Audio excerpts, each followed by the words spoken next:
कालिंदी का श्राप, एक ऐसी कहानी जो आपको सोने नहीं देगी। यह कहानी है उत्तराखंड के एक छोटे से गांव देवरिया की, जिसे लोग अब भूतिया गांव कहते हैं। यह गांव अचानक एक रात में ही वीरान हो गया था। ना कोई इंसान बचा, ना ही कोई जानवर। कहते हैं कि इस गांव की रातों में अब भी चीखें सुनाई देती हैं। इस गांव के बारे में जानने की जिज्ञासा लिए 4 दोस्त आदित्य, रोहन, साक्षी और नेहा वहां पहुंचे। ये लोग घोस्ट हंटिंग का शौक रखते थे और अपनी YouTube डॉक्यूमेंट्री के लिए इस गांव को एक्सप्लोर करना चाहते थे। गांव में घुसते ही चारों को अजीब सी घुटन महसूस हुई। हवा में सड़ चुके मांस की गंध थी। हर घर के दरवाजे खुले थे, लेकिन अंदर सिर्फ टूटी फूटी चीजें पड़ी थीं। कहीं खून से सने खिलौने, तो कहीं जली हुई तस्वीरें। गांव के बीचों बीच एक पुराना कुआं था, जिसमें झांकते ही साक्षी चीख पड़ी।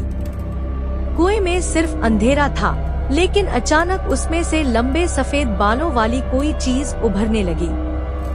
उसकी आंखें काले गड्ढों जैसी थी और चेहरा इतना डरावना था कि कोई भी उसे देखकर कांप उठे। तभी गांव के एकमात्र बचे बुजुर्ग बाबा नागेश्वर वहां पहुंचे और बोले, तुम लोगों ने बहुत बड़ी गलती कर दी है।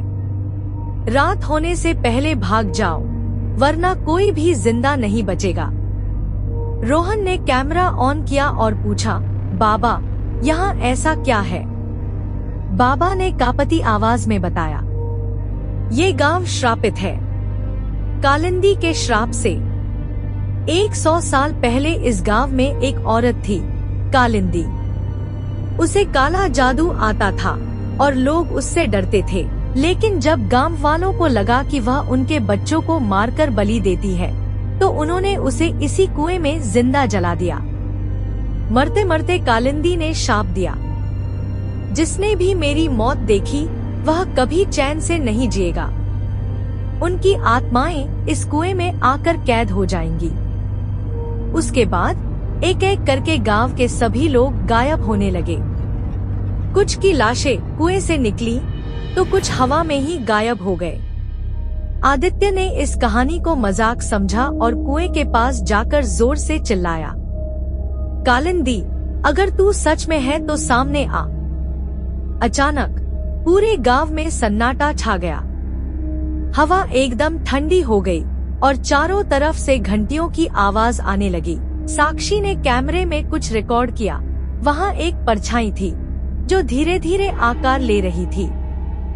और फिर नेहा ने मुड़कर देखा, आदित्य हवा में उठा हुआ था। उसकी गर्दन किसी अदृश्य ताकत ने पकड़ रखी थी। उसके मुंह से खून निकलने लगा और देखते ही देखते उसकी आंखें बाहर आ गईं।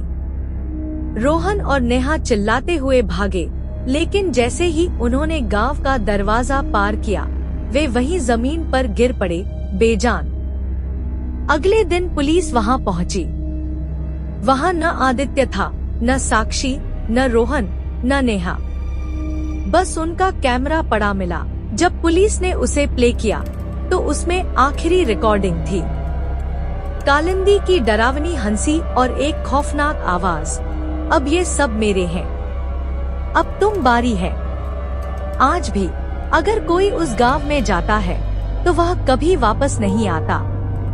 अगर आपको यह कहानी डरावनी लगी, तो इसे लाइक करें, शेयर करें और सब्सक्राइब करें। वरना हो सकता है अगली रात आप भी कालिंदी की हंसी सुने।